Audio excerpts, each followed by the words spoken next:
नहमदुहु व नुसल्ली व नुसल्लिमु अला रसूलिहिल करीम। अम्मा बाद, आऊज़ु बिल्लाहि मिनश शैतानिर रजीम। बिस्मिल्लाहिर रहमानिर रहीम। कुल ला असअलुकुम अलैहि अजरन इल्लल मवद्दत फिल कुर्बा। सदक़ल्लाहुल अज़ीम व सदक़ रसूलुहुन नबियुल करीमुल अमीन। व नहनु अला ज़ालिका लमिनश शाहिदीन वश्शाकिरीन वल्हम्दुलिल्लाहि रब्बिल आलमीन। इन्नल्लाहा व मलाइकतहु युसल्लूना अलन नबी या अय्युहल्लज़ीना आमनू सल्लू अलैहि व सल्लिमू तस्लीमा। अस्सलातु वस्सलामु अलैका या सय्यदी या रसूलल्लाह व अला आलिका व अस्हाबिका या हबीबल्लाह। सारे हज़रात दुरूद शरीफ पढ़िए।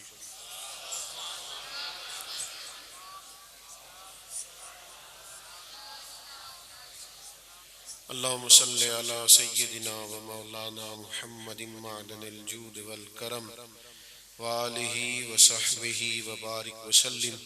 हम्दो सलात के बाद इंतहाई इज़्ज़त व तकरीम के लायक बुजुर्गों, काबिल सद एहतराम भाइयों, अजीज़ दोस्तों, बिलखुसूस फाज़िल जलील हज़रत अल्लामा मुफ्ती मोहम्मद अमजद रज़वी साहब और हज़रत मौलाना अताउर रहमान साहब, दोस्तों, आज की ये बावकार और ख़ूबसूरत रूहानी महफ़िल मुबारका शुहदाए कर्ब बला की अजीम याद में इनाकात पजीर है। अल्लाह ताला हम सब का मिल बैठना अपनी बारगाह में कबूल फरमाए। कुछ चीज़ें ऐसी हैं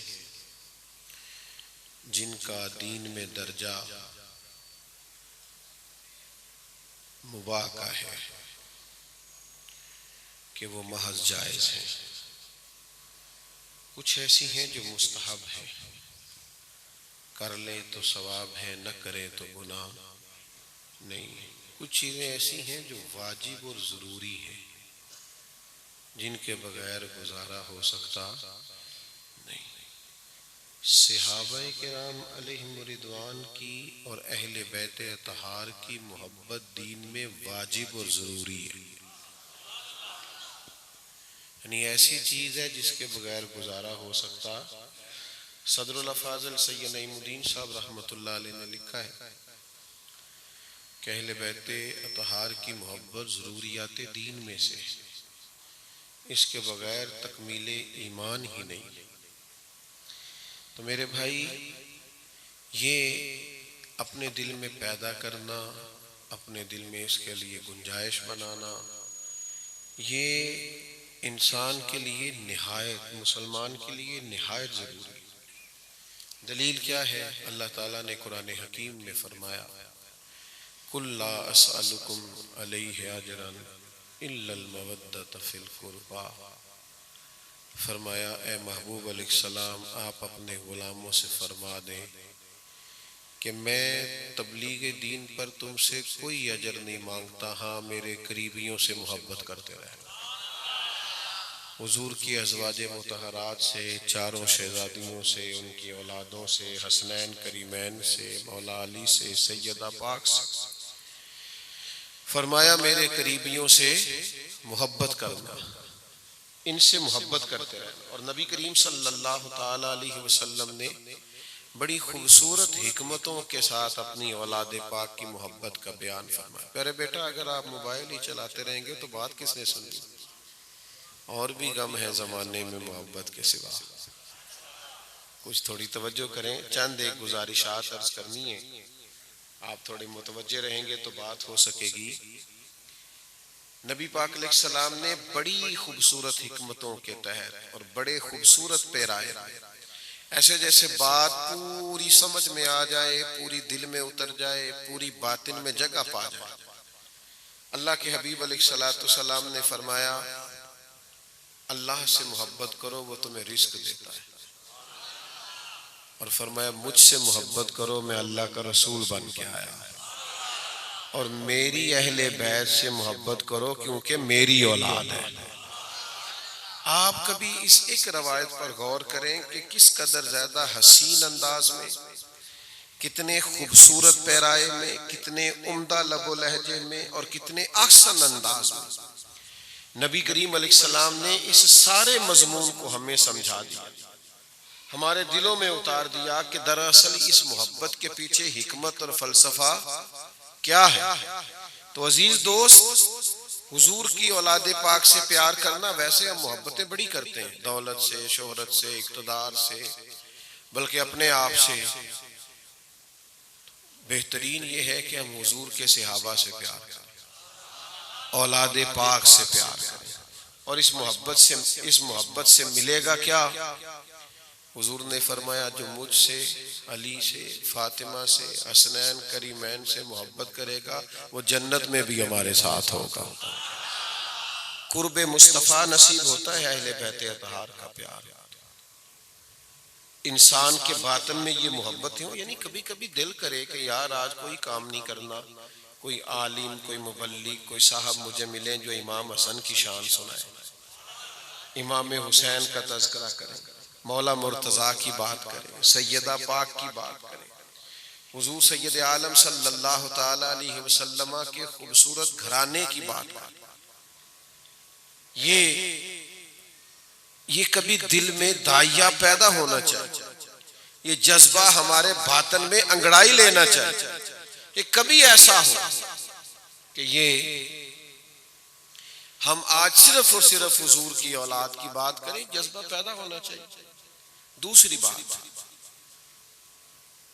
हमें हुजूर की औलाद की जितनी भी मोहब्बत सिखाई है ना, जितना भी प्यार सिखाया है, वो नबी पाक के सहाबा ने सिखाया है। ये आज कुछ लोग ना बड़े अजीबो गरीब किस्म के दावेदार पैदा हो गए जो बगैर सहाबा के अहले बैत अतहार की मोहब्बत सिखाना चाहते हैं, जब रावी भी वही हैं और मोहब्बत करने वाले भी वही हैं, फजाइल आगे बयान करने वाले भी वही हैं, तो फिर समझ लो हमें इनका प्यार सिखाया ही हुजूर के सहाबा ने। और उनसे बढ़कर हुजूर के खानदान की अजमत को कौन जानने वाला, उनसे बढ़कर इस खानदान का एजाज़ो इकराम, ताज़ीमो तौकीर कौन करने वाला। और वो इतने शीरो शकर थे आपस में कि कुरान मजीद ने नस बयान कर दी कि अशिद्दाउ अलल कुफ़ार रुहमाउ बैनहुम, वो काफिरों पर सख्त हैं, आपस में तो बड़े रहम दिल हैं, बड़े मोहब्बत करने वाले, प्यार करने वाले। तो भाई याद रखिएगा और इसको समझिएगा कि हुजूर सैयद आलम सल्लल्लाहु ताला अलैहि वसल्लम के सहाबा ने हमें सिखाया कि हुजूर की औलादे पाक से प्यार कैसे करना। हजरत इमाम हसन चले गए जनाब फारूक आजम से मिलने के लिए। अब हजरत उमर फारूक रदी अल्लाह ताला अन्हु को अल्लाह ताला ने जो रोब अता किया है, जो जलाल अता किया, अल्लाह तबारक व ताला ने उनकी शख्सियत के अंदर जो दबदबा रखा है, इतना दबदबा के शैतान भी गली छोड़ के गली बदल जाए, इतनी अल्लाह ने उन्हें अजमतें, फजीलतें, शानें और बुलंदियां अता की। लेकिन हजरत इमाम हसन जब उनकी खिदमत में तशरीफ लाए तो कुछ मीटिंग चल रही थी, आप कुछ सरकारी उमूर पर कुछ लोगों से गुफ्तगू कर रहे थे। आपने आते देखा कि हजरत उमर के अपने साहिबजादे जनाब अब्दुल्ला इब्ने उमर भी दरवाजे पे हैं। तो कहा शहजादे यहाँ खड़े हैं, का अमीरुल मोमिनीन वाली साहब किसी खास मीटिंग में मसरूफ हैं, तो मुझे उन्होंने जरा इंतजार करने के लिए कहा।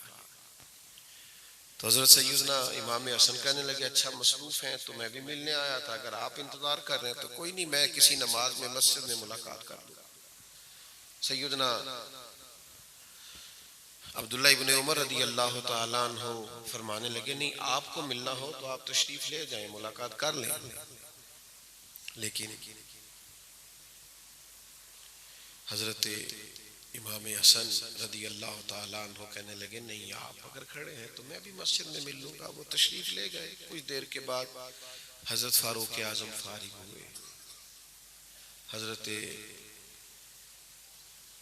अब्दुल्ला इब्ने उमर को अपने साहिबजादे को बुलाया वो तशरीफ़ लाए, कहा बेटा आप कैसे आए, मेहमान थे तो मैंने इसलिए आपको ज़रा रुकने का कहा, बताइए। तो कहा वाली साहब मैं अपनी बात तो बाद में बताऊंगा, पहले ये अर्ज़ करना था कि इमाम हसन भी आए, आप मसरूफ़ थे, मैंने अर्ज़ भी किया कि मिलना चाहें तो, लेकिन वो तशरीफ़ ले गए। तो सैयदना फ़ारूक आज़म फरमाने लगे आपने उन्हें क्यों जाने दिया, वो तो शहजादे हैं मेरे नबी पाक। फिर मस्जिद में जाने की बजाय, घर जाने की बजाय इमाम हसन के घर चले गए, इमाम हसन के घर, और उनके घर जाके इमाम हसन के दरवाजे पर दस्तक दी, आप बाहर तशरीफ लाए। तो हज़रत फारूक आज़म रज़ी अल्लाह तआला अन्हु फरमाने लगे शहजादे आप तशरीफ लाए थे तो बगैर मुलाकात किए वापस क्यों आ गए। तो अर्ज करने लगे हुजूर आपके अपने बेटे भी तो बाहर खड़े थे। जब इमाम हसन ने ये फरमाया तो सैयदना फारूक आज़म फरमाने लगे उनका और आपका क्या मुकाबला, आप तो नबी पाक के शहजादे हैं, अब तो हुजूर की औलाद पाक। और फिर इतने जज्बात में आए कि सर मुबारक से इमामा उतार के कहने लगे ये जो मेरे सर पर इज्जत के बाल हैं ये आपके नाना के उगाए हुए हैं। तो ये तो सारा अदब, ये प्यार, ये ताजीम हमें सहाबा ने सिखाया। ये जो लोग महज अपनी तकरीरें चमकाने के लिए ऐसी बातें करते हैं जिससे माज़अल्लाह मुशाजरात ज़ेरे बहस आए, और ऐसी चीजें जिससे माज़अल्लाह इनके दरमियान कोई फर्क नजर आए, तो आप ऐसे लोगों से अपने आप को इतना ही बचाइए, इतना ही बचाइए जितना इंसान किसी मूजी चीज से अपने आप को बचाता है। ये तो ईमान पर खराबी पैदा करता है। अपने आप को महफूज कीजिए। अल्लामा इस्माइल हक़ी रहमतुल्लाह तआला अलैह ने लिखा है कि एक कमरे के अंदर हुजूर तशरीफ फरमाए एक हाल में, तो सहाबा से वो हाल भरा हुआ है खचाखच, और बज़ाहिर हालत यह है कि किसी भी मजीद आदमी के बैठने की वहां गुंजाइश नहीं है, कदमैन शरीफैन तक सहाबा बैठे। तो अचानक उस महफिल में मौला अली शेर खुदा भी आ गया। सारे सहाबा जानते थे कि हजरत अली का प्यार ईमान है, सारे जानते थे कि इनका बुग़्ज़ निफाक है। हर आदमी उठ के जगह देना चाहता था, लेकिन वही उठे जिनका नंबर पहला है, वही उठे जो अंबिया के बाद सबसे बड़ा दर्जा रखते हैं, जनाब अबू बकर सिद्दीक। हजरत सिद्दीक अकबर उठे और बड़े धीमे अंदाज में आगे बढ़े, हजरत मौला अली का हाथ थामा, अपनी जगह पे ला के बिठाया। और इस सारे मंजर पर कोई और क्या तबसरा करता। अल्लाह के हबीब बोले, करीम फरमाने लगे देखा तुमने मेरे अबू बकर ने क्या किया। और फिर हुजूर फरमाने लगे कोई इज्जत वाला ही किसी को इज्जत दिया करता। तो ये सारा प्यार हमें सिखाया ही नबी पाक के सहाबा। तीसरी बात, हमें ना हुजूर की औलाद पाक से, उनके किरदार से, उनके अमल से, उनके अफकार से, उनके तर्ज हयात से अपने लिए खैरात जमा करना। हम बड़े परेशान लोग हैं, हम अपने घरों के मसाइल की वजह से परेशान हैं। अब माशाअल्लाह इतनी बड़ी तादाद में यहाँ बैठे हैं, मैं दावे से कह सकता हूँ इस वक्त भी हम में से अगर कोई अपने घर के किसी मसले की वजह से परेशान है ना, तो बैठा यहाँ होगा लेकिन ज़हन वहीं होगा कि वो यार वो मसला हल हो जाए ना। वो जो परेशानी इंसान को घर की परेशानी लग जाती है ना, वो उसको बेचैन किए रखती, बेकरार किए रखती, उसकी तबीयत के अंदर वो चीज बेचैनी और परेशानी लाहक कर देती। तो गौर फरमाइएगा, घर अगर किसी का सही बन जाए, घर का माहौल ठीक हो जाए, तो जिन लोगों के घर का माहौल उम्दा हो जाता है वो बाहर भी बड़े बड़े कारनामे सर अंजाम देंगे। लेकिन जिन लोगों का घर के अंदर माहौल परेशानी वाला होता है, तकलीफ वाला होता है, और घर में वो लोग किसी आजमाइश का शिकार होते हैं, वो बाहर भी बहुत तकलीफ में होते हैं। तो घर के अंदर अगर सुकून हो, इत्मीनान हो, तो फिर इंसान सुकून में होता है। हम पर नबी पाक अलैहिस्सलाम ने बहुत बड़ा एहसान ये फरमाया है कि हुजूर ने हमें एक घर बना के दिखाया। फरमाया दो चीजें तुम्हें दे के जा रहा हूं, एक अल्लाह का कुरान, दूसरा अपना खानदान। इन्हें थाम के रहोगे तो गुमराही तुम्हारे पास नहीं आए। तो नबी पाक अलैहिस्सलाम ने खानदान बनाया, आइली जिंदगी गुजारी, भरपूर खानदानी जिंदगी नबी पाक ने गुजारी। किन बुनियादों पर, ये बस आपने कुछ देर में समझना है और यही समझाना मेरा मकसूद है आपको। नबी पाक अलैहिस्सलाम ने अपना घर, अपना खानदान किन बुनियादों पर उस्तवार किया। सबसे पहले तो हुजूर अपने घर वालों को वक्त देते, टाइम गुजारते घर में। हम ना बिला वजह के मसरूफ हैं। 2 घंटे का सफर करके खाना खाने चले जाते हैं, वो होटल अच्छा है, दोस्तों के साथ घूमने चले जाते हैं। बच्चे जब शऊर की मनाजिल तय कर रहे होते हैं तो उनके जहन की सतह पर सवालात उठते हैं। उनको जरूरत होती है कि उन्हें वक्त दिया जाए, उनके साथ टाइम गुजारा जाए। हमें तो पता तब चलता है जब वो किसी बदअकीदा के हथे चढ़ जाते हैं, पूरे तौर पर वो खराब और गुमराह हो जाते हैं। फिर हमें समझ आती है माज़ अल्लाह की ये क्या बना। तो अजीज, औलाद को टाइम देना, उनके साथ वक्त गुजारना, उनकी जरूरियात का ख्याल रखना, बिलखुसूस नजरियात का ख्याल रखना, शऊर का ख्याल रखना, ये बड़ा ही जरूरी होता है। नबी पाक अलैहिस्सलाम की जिंदगी से ज्यादा किसी की जिंदगी मसरूफ नहीं। 23 साल में दुनिया का, कायनात का सबसे बड़ा इनकलाब नबी करीम अलैहिस्सलाम ने बर्पा फरमाया है, लेकिन इसके बावजूद हुजूर घर वालों को वक्त देते। सैयदा आयशा सिद्दीका रज़ी अल्लाह तआला अन्हा फरमाती हैं, जब तक हुजूर घर में तशरीफ फरमा होते, घर वालों का कोई ना कोई काम ही करते रहते। उनके तो नवासे बैठे होते, उनसे तो हुजूर प्यार करते, तो बच्चों को वक्त दें। ये क्या दावा कर दिया आपने कि मैं हाजी नमाजी हूं लिहाजा बच्चा करीब ना आए। इनको टाइम दें, शफकत फरमाएं, मेहरबानी करें, इनके साथ वक्त गुजारे। वो झूठी तारीफ करके ना जी ए बालांदा जी चाचे नाल बड़ा प्यार है, चाचे नाल स्कूले जाते ने, चाचे नाल भाई तू जो नहीं खड़ना, तू बहाना लगा रहा है, चचा से प्यार है, मामू से प्यार है, तू टाइम दे, अपना वक्त मैनेज कर। जिम्मेदारी है इन बच्चों के साथ वक्त गुजारे, इनके सवालात के जवाब दे। दूसरी बात, हम समझते हैं कि सुख इसका नाम है कि बहुत सारी दौलत इकट्ठी करके घर ले आए, बस पैसा ही पैसा जमा कर लें जैसा भी हो। याद रखना, हुजूर अलैहिस्सलाम ने अल्लाह की बारगाह में दुआ मांगी, ऐ अल्लाह एक वक्त रोटी देना और एक वक्त फाका देना। और करीम अल्लाह के हुजूर अर्ज करने लगे, या अल्लाह जब तू रिस्क दे तो हम तेरा शुक्र अदा करें, और जब फाका हो तो हम तेरी बारगाह में इल्तिजा करें। नबी पाक फकर पर मजबूर नहीं। ये जो महीना महीना चूल्हा नहीं जलता था, ये नबी पाक की मजबूरी नहीं, ये हुजूर की पसंद है। कोई नहीं समझ आई आपको जो मैंने कहा। इस फकर पर के महीना महीना चूल्हा नहीं जलता, इस पर हुजूर मजबूर नहीं। हुजूर तो फरमाते मैं चाहूं तो खुद पहाड़ सोने का बन के मेरे साथ चला कर। हुजूर फरमाते मुझे तो इख्तियार दिया गया था, मैं चाहूं तो नबी और बादशाह बन जाऊं, लेकिन करीम फरमाते कि मैंने अल्लाह की बारगाह में अर्ज किया है, मालिक मैं तेरा बंदा और रसूल बनना चाहता हूं, बंदा और रसूल बनना चाहता। तो भाई नबी पाक अलैहिस्सलाम ने अपनी औलाद के लिए बहुत माल नहीं जमा फरमाया, एक वक्त फाका और एक वक्त खाना।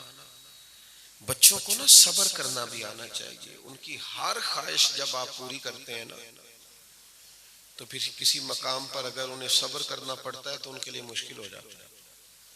कुछ ख्वाहिशें पूरी ना हो तो फिर जरा उन्हें हौसला करना भी आए कि अगर किसी वक्त कोई चीज ना भी मिली तो मेरे अंदर कुव्वत बर्दाश्त भी होना चाहिए। तो नबी पाक अलैहिस्सलाम ने अपने घर के अंदर फरोग दिया फक्र को। लेकिन कमाल बात पता क्या है, महीना महीना घर में चूल्हा भी नहीं जला, पर जो दरवाजे पे मांगने आया है उसे झोली भर के अता फरमाया। यानी एक दफा मेहमान आए तो सैयदा पाक रदी अल्लाह ताला अन्हा ने कंबल बेच के भी मेहमानों की मेहमान नवाजी कर दी। माला वाले सखी नहीं होंगे ते सखियां कोल माल नहीं होंदा।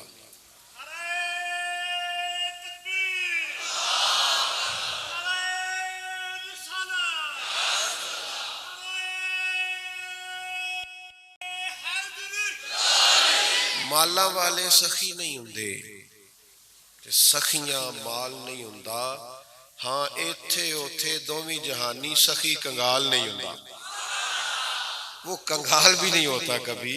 तो मेरे अजीज, फकर में सखावत करना ये अहले बैत नबूवत का तरीका है। हम भी करते हैं सखावत, सबसे छोटा नोट ढूंढते हैं फकीर को देने के लिए, फिर लाइनें भी लगवाते हैं रमजान में, लाइनों में लग जाओ। और फिर ये भी कहते हैं कि तू दूजी बारी नहीं आ गया आटा लाइन। सच बताना, रब ने जब हमें दिया था तो इस तरह दिया था। इमाम शाफी रहमतुल्लाह अलैह से एक शख्स ने कहा, दिल तो बड़ा करता है सखावत करने को, पर कोई मुस्तहिक आदमी नहीं मिलता।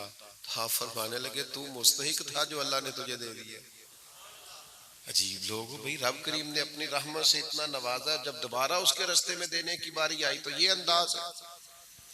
तो मेरे भाई, इसको आपने समझना है, याद रखना है कि हुजूर अलैहिस्सलाम ने हमें फरमाया, ये मुस्लिम में मौजूद है, फरमाया 2 का खाना 3 को खिलाया जा सकता है, 3 का खाना 4 लोग खा सकते हैं। शर्त यह है कि दिल में गुंजाइश हो, हम समझें कि हमने बांटना है, देना है। तो एक तो फकर था, फिर सखावत थी, फिर चौथी बात पता है अहले बैत में हुजूर ने क्या सिखाई है हमें, और अपनी औलाद को नबी पाक ने किस बुनियाद पर उनकी तरबियत की है, वो है बहादुरी। जो कौम अपने बच्चों को ये कह के सुलाती है कि बेटा सो जा बिल्ली आ गई, तो बच्चे शेर बनेंगे। जिसको बिल्ली से डरा रहे हो वो शेर बनेंगे। बच्चे बाहर ना जाना, फलां की लड़ाई है, हमारा कोई लेना देना नहीं। बुज़दिल ना बनाए औलादों, ताकतवर बनाए। सुनाओ अपने बच्चों को किस्से खैबर और खंदक के। इधर देखो मेरी तरफ नौजवानों, सुनाओ अपने बच्चों को किस्से खैबर और खंदक के, क्योंकि कहानी सुन के हैदर की दिलों से डर निकलते हैं। कहानी सुन के हैदर की दिलों से डर निकलता।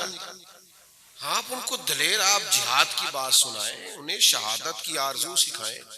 देखिए ना, इस वक्त बलवानियों ने हमला किया है ना हजरत सैयदना उस्मान गनी रदी अल्लाह ताला अन्हु पर, तो हजरत मौला अली शेर खुदा रदी अल्लाह ताला अन्हु अपने दोनों शहजादों को, इमाम हसन और हुसैन को ले गए थे और जाके हजरत उस्मान गनी के दरवाजे पे खड़ा किया। फरमाया देखना कोई शरीर हजरत उस्मान के घर में दाखिल ना होने पाए। खतरे वाली जगह पर दोनों शहजादों को खड़ा किया नबी करीम के सामने।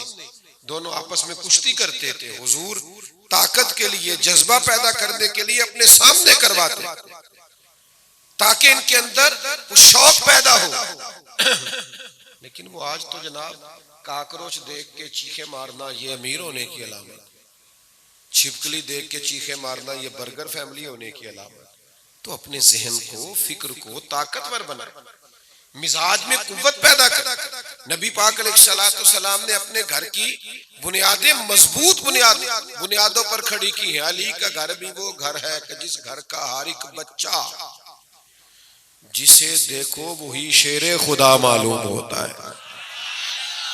तो जब तक आप इन मजबूत बुनियादों पर आने वाली नस्ल की तरबियत नहीं करेंगे तो किस तरह बात आगे बढ़ेगी। और फिर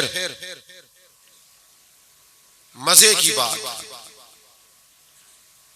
दुनिया में आज सबसे ज्यादा जिस चीज की जरूरत है ना वो है सब्र। और सब्र जो सबसे ज्यादा सिखाया है वो औलादे रसूल ने सिखाया है।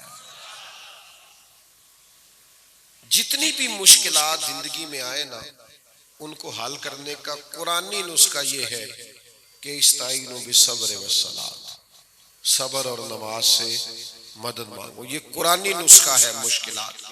कुरानी। तो सबर क्या होता है, किस तरह सबर को उरूज तक पहुंचाया जाता है, ये किसी ने सीखना हो तो करबला वाले इमाम हुसैन से सीखे। जितनी चीजें बंदे को एक वक्त में, किसी शख्स को जितनी चीजें तकलीफ दे सकती हैं, आजमाइश में डाल सकती हैं, वो सारी इकट्ठी हो गई थी। वतन भी छोड़ना पड़ा, औलाद का दुख भी देखना पड़ा, भूख प्यास भी देखनी पड़ी, जान भी कुर्बान करनी पड़ी, लेकिन फिर भी जो डट के सबर का पहाड़ बन के खड़ा हो उसे हुसैन इब्ने अली कहा जाता है। उलमा ने लिखा है 100 के करीब आयात है, 100 के लगभग कुरान पाक में जो सबर की बात करती है। अहादीसों, आसारों, रिवायात को जमा किया जाए तो 500 के लगभग बनती हैं, जिनमें रब करीम ने सब्र का हुक्म इरशाद फरमाया। और इन सब को जमा करके ना तो हज़रत मौला अली शेर खुदा पता क्या फरमाते हैं, फरमाते हैं जो इंसानी जिस्म में सर का मकाम है ना, वही दीन में सब्र का मकाम है।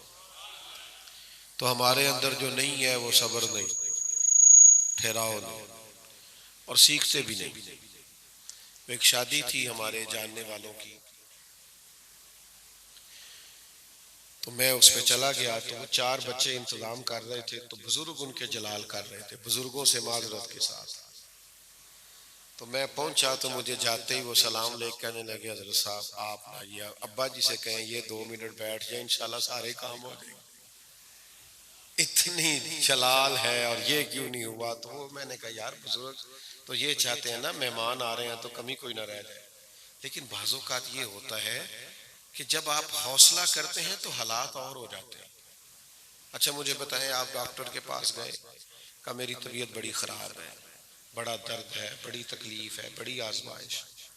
तो डॉक्टर आपको एक पत्ता गोलियों का देता है और एक सिरप की शीशी देता है, आपसे कहता है एक गोली सुबह खानी और एक गोली शाम खानी, 1 चम्मच सुबह सिरप ले लेना और एक।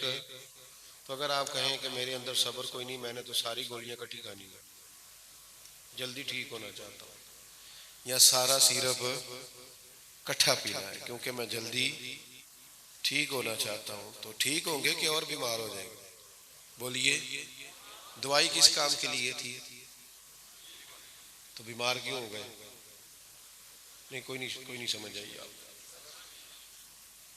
आपको दवाई खानी है, साथ सब्र भी करना है, थोड़ी देर के लिए तकलीफ को बर्दाश्त भी करना है। तो दवाई सब्र से ना खाई जाए तो आराम नहीं आता। तो मेरे भाई जिंदगी सब्र से गुजारी ना जाए तो फिर भी जिंदगी नहीं गुजरती। थोड़ा हौसला करें, थोड़ा सा अपने अंदर तहम्मुल पैदा करें, बुर्दबारी लाएं, वक्त दें चीजों को। चीजें टाइम देने से ठीक हो जाती, चीजों को थोड़ा आप वक्त देंगे तो बेहतर हो जाएंगे। आप एक फलसफा समझिए, मैदान करबला का एक फलसफा समझिए। आज जो लोग 6 महीने साल किसी दीनी तंजीम में काम करते हैं, पूछने लग जाते हैं इनकलाब किस दिन आना है। बहुत सारे लोग कहते हैं मौलाना इतना अरसा हो गया तकरीरें करते, वाज कहते, नसीहत करते, इनकलाब क्यों नहीं आए। कुछ लोग ये भी कहते हैं इतनी मस्जिदें हैं, इतने मुबल्लिगीन हैं, इतने खतीब हैं, इतने मदारस हैं, इनकलाब क्यों नहीं आ रहा। बड़ी तवज्जो से मेरी बात सुने, जितने अंबिया किराम अलैहिमुस्सलाम दुनिया में आए हैं ना, सारे कामयाब होके गए दुनिया से। फिर सुनो मैंने क्या कहा, सारे नबी कामयाब होके दुनिया से, लेकिन किसी नबी का कलमा 4 लोगों ने पढ़ा है, किसी का 6 ने, किसी का 10 ने। नबी कामयाब होके गए। वजह क्या है, रब ने जो ड्यूटी उनके जिम्मे लगाई थी वो ड्यूटी उन्होंने पूरी दी। अब किस किस की किस्मत में हिदायत है वो करीम रब का फैसला है, लेकिन जो ड्यूटी उनके जिम्मा थी उन्होंने ड्यूटी में कोई कमी। हमारी जिम्मेदारी क्या है कि देखे ना, एक खूबसूरत इदारे में आप बैठे तो असातिज़ा वक्त पे आ जाते हैं, ड्यूटी करते हैं। आज मेरे लिए बड़ा मुश्किल हो गया था पहुंचना, बाद औक़ात कुछ मजबूरी हो जाती है, लेकिन वो फिर किस किस को दोस्त बताते कि ये मसला हो गया है। तो आपको जिम्मेदारी बाजुकात अदा करनी पड़ती है, पहुंचना पड़ता है ताकि बदगुमानियां पैदा ना हो। तो ड्यूटी करें। बाकी इनकलाब तब आता है जब करीम रब चाहता है, फिर तो तिनके से इनकलाब आ जाता है। समझ लीजिएगा और याद रखिएगा, ड्यूटी जिम्मेदारी से करें। ड्यूटी में कोताही, हमारे उस्ताद फरमाया करते थे मस्जिद वक्त पे खोला करो, अजान वक्त पे पढ़ा करो, सफ़े बिछा दिया करो। नमाजी तो अल्लाह भेजता है, वो दिल फेर देता है, आ जाते हैं। हम कहते हैं सवेरे इनकलाब आना चाहिए, और कुछ लोग कहते हैं जल्दी करें जनाब, फटाफट इनकलाब आना चाहिए। इमाम हुसैन रज़ी अल्लाह ताला अन्हु अपने सारे खानदान समेत करबला में शहीद हो गए। पूछ लेना उलमा से, सवेरे इनकलाब नहीं आ गया था, सुबह यजीद का तख्ता उलट नहीं गया था, अगले दिन सुबह सारी हुकूमतें टूट नहीं गई थी, बल्कि यजीद 4 साल 4.5 साल हुकूमत कर गया। लेकिन इमाम हुसैन ने यजीद को ऐसा घेर के मारा है कि 4 साल हुकूमत करने के बावजूद भी जो यजीदी है ना, है यजीदी, फिर भी उसका नाम नहीं ले पाते खोल के। लेकिन ना यजीद का वो सितम रहा, ना जियाद की वो जफा रही, जो रहा तो नाम हुसैन का, जो रहा तो नाम हुसैन का, जिसे जिंदा रखती है करबला।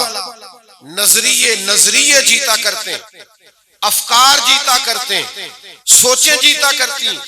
तो मेरे अजीज, जिंदगी के अंदर ये करें हमेशा कि आप अगर नजरियाती आदमी हैं तो फिर लोग साथ काम भी चलें तो कोई अर्ज नहीं। फिर अगर आप समझे ना दुनिया सारी उस तरफ है तो कोई हरज नहीं। आप अगर सच्चे हैं, खरे हैं तो डट जाए। बंदा एक भी साथ होगा तो काम चलेगा। शर्त यह है कि नजरियाती पाकीज़गी होनी चाहिए, एतिकाद आपका मजबूत होना चाहिए।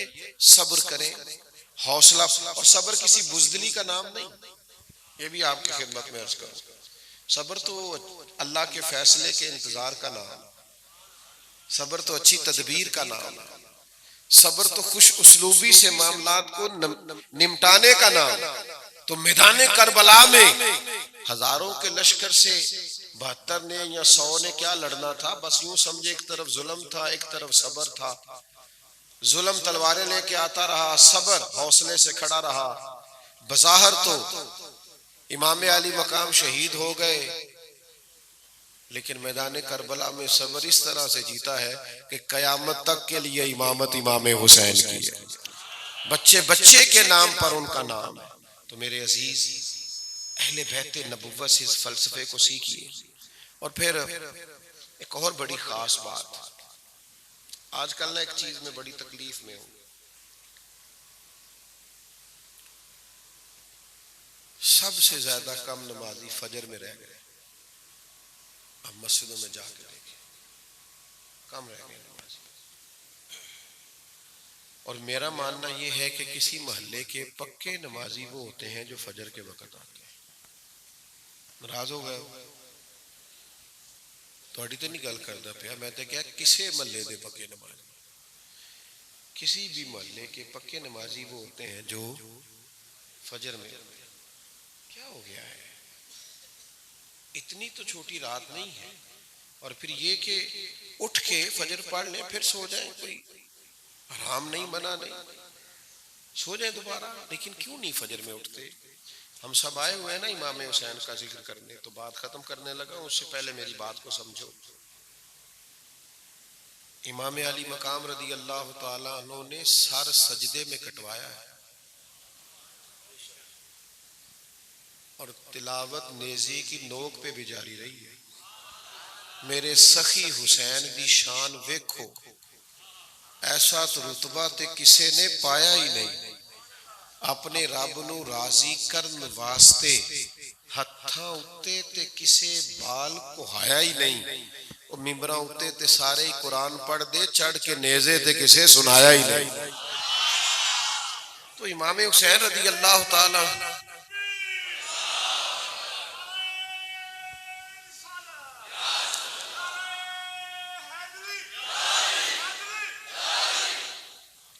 तो अजीज, नमाज से और कुरान पाक से दिलचस्पी तो पैदा करे। इमाम हुसैन तो कसरत से नफल पढ़ते थे, इमाम हसन कसरत से नफल पढ़ते थे। आज बहुत सारे लोग कहते हैं मेरी निस्बत बड़ी पक्की है। जिसकी निस्बत पक्की हो उसकी तो जिम्मेदारियां ज्यादा होती हैं। सब सैया रल पानी नु चलियां ते कोई कोई मोड़सी भर के, ते जिन्हां ने भर के सिर ते चाया वो कदम रखन डर डर के। जिनकी निस्बतें पक्की होती हैं उनकी तो जिम्मेदारियां ज्यादा होती हैं। तो आपकी निस्बत पक्की है तो जिम्मेदारी ज्यादा होनी चाहिए। तो कुरान मजीद से दिलचस्पी पैदा करें, नमाज से ताल्लुक पैदा करें, इल्म दीन से ताल्लुक पैदा करें। ये मदारस, ये हुस्न है, इनके साथ वाबस्तगी इख्तियार करें। अपने घर के माहौल को बेहतर बनाने के लिए घरों में सादगी लाएं। देखें, सबसे अहम और जरूरी ये है कि घर में रिस्क कभी नापाक ना आए। इमाम हुसैन, इमाम हसन ने सदके की एक खजूर मुंह में डाल ली थी, अल्लाह के महबूब ने उंगली डाल के निकाल दी। फरमाया मेरी औलाद के लिए ये जायज नहीं। तो अहले बैत से सीखो तो सही कि बुनियादी मामला क्या है। जिस घर में रिस्क हलाल नहीं ना आता, उस घर का सुकून रुखसत हो जाता है, इत्मीनान रुखसत हो जाता है। उस घर में लोग खाते हैं, पेट नहीं भरता। उसमें लोग सोते हैं, नींद पूरी नहीं होती। उसमें लोग बसते हैं, आबाद नहीं होते। याद रखना, अगर अपने घरों में इत्मीनान चाहते हो तो वो वाला अंदाज इख्तियार करें जो हुजूर ने अपनी अहले बैत के लिए इख्तियार करके हमारे लिए उसवा छोड़ा है। अल्लाह ताला मेरी और आपकी हाजिरी को कबूल फरमाए। अल्लाहुम्मा सल्ली अला सय्यिदिना मुहम्मद।